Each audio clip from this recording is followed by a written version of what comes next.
In this video, I want to tell you what I think are the 5 most interesting kill teams in the new kill team.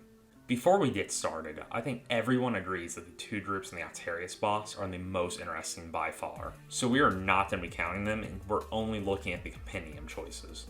This is just my opinion on which kill teams I think have the coolest and most varied abilities, so let me know down in the comments which kill teams you think have the most interesting options. I'm interested to hear what everybody else thinks on this. At number 5 on our list is going to be Death Guard.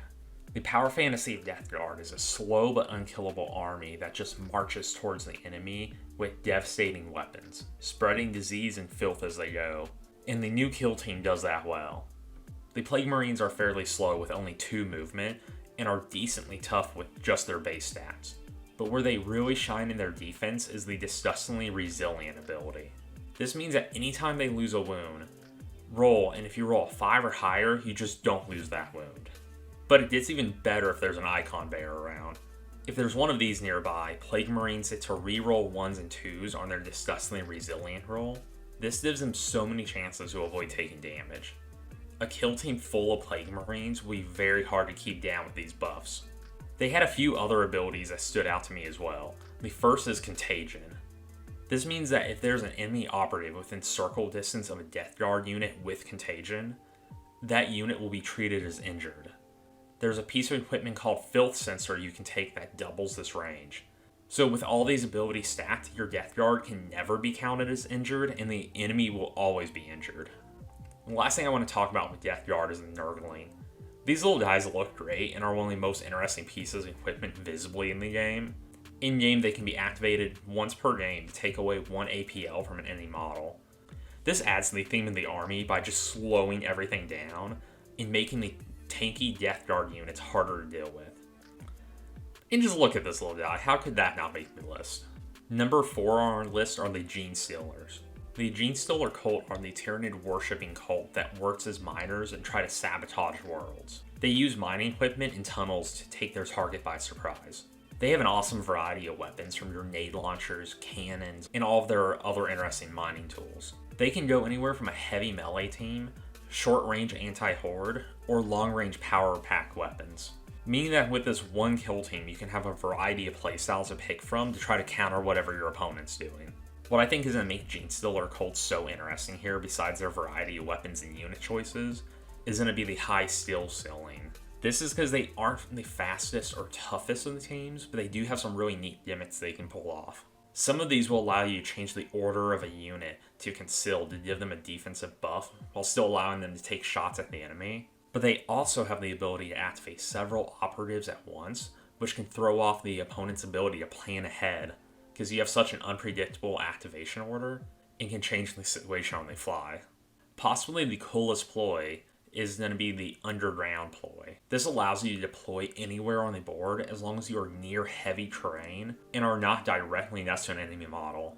With these ploys and the fact that they are more of a glass cannon team, they're going to be deadly in the hands of a skilled player, and I think they'll be one of the least repetitive teams to fight against, which that's why they're in my top 5. Number 3 is the Thousand Suns. These are the Chaos Space Marines who have had their souls fused in their power armor and are highly attuned to being Psychers. For Psyker abilities, they have Doombolt and Firestorm, which are your basic damaging abilities. The ability to give APL to another model, and they have Twist of Fate. Twist of Fate sounds really strong. It basically lets you pick one enemy operative and all of your models to reroll an attack against that model. If you have a hard to kill target or something that's high value, this could really help guarantee a kill against them. If you're running Marines, your team will be almost entirely shooting and Psyker based, but you can run a Zangor to help add in some melee and balance out the team. All of the Thousand Sun models have 5-up invul saves, and the Marines have the ability to get a 2+ save if they are dealing with ranged weapons that deal 3 or less damage. Their ploys can add APL, which is going to be really nice for their small numbers if you're running mostly Marines. And they have a ploy that can buff the rolls for Psyker abilities. Since Thousand Suns are able to use 2 powers a turn, this lowers the risk for perils of the warp and helps you get some guaranteed damage off. Their equipment offers the ability to activate 2 Marines back to back, or gives you the ability to get a free Psyker activation. I'm not sure how strong this will be, but you can add a better melee profile weapon to your Rubric Marines by adding Gargoyle Bayonets. so you do have the option to cover up that melee weakness if you're worried about not being able to keep your opponent at range. A last note for Thousand Sons, they gave a pretty equal amount of abilities to the Rubric Marines and these Angors, which means you aren't forced to run a more vanilla option if you want to mix and match fire teams. Now at number 2, the one everyone knew was coming, the Adeptus Astartes, the Space Marines. While you only get to run one fire team, you have 9 to choose from. A large part of why this is on the list is there are 27 different data cards to look at, and a lot of them have quite a variety of weapons to choose from.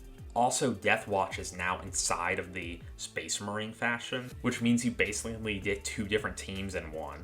They have a pretty big variety of weapons. This ranges anywhere from power weapons to having snipers to having grav weapons that are specifically meant to take out bigger, tankier targets. The Death Watch teams also get to use their special ammo just like in the old kill team. Some of their weapons have the ability to pick an ammo type before firing, which really allows you to pick the right tool for the job. As far as ploys, Bolter Discipline and Shock Assault are 2 of the most interesting. Depending on which one you pick, you can either shoot twice if you don't fight, or fight twice if you don't shoot. If you made your team heavier in either range or melee, this could lead to a devastating turn with a ton of attacks. They have a lot of tactical ploys that can do anything from staying on the board an additional turn after going down.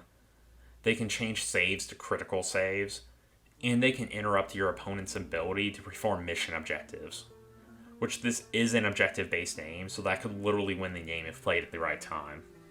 They have a huge equipment list as well. They have smoke grenades, which can add cover and change the way the map plays out.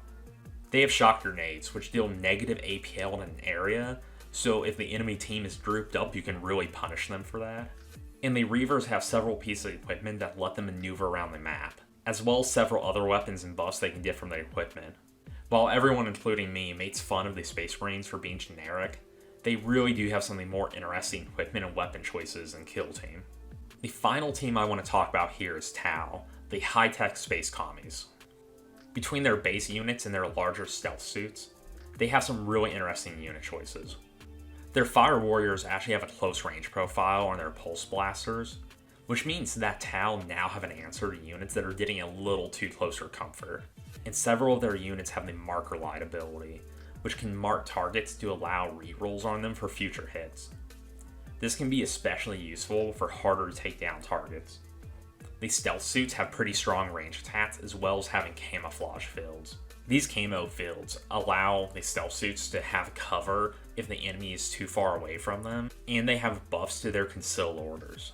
Since most Tau units aren't as tough as others, having these nice range buffs in these stealth suits will help them quite a bit. They should be one of the strongest shooting teams in the game.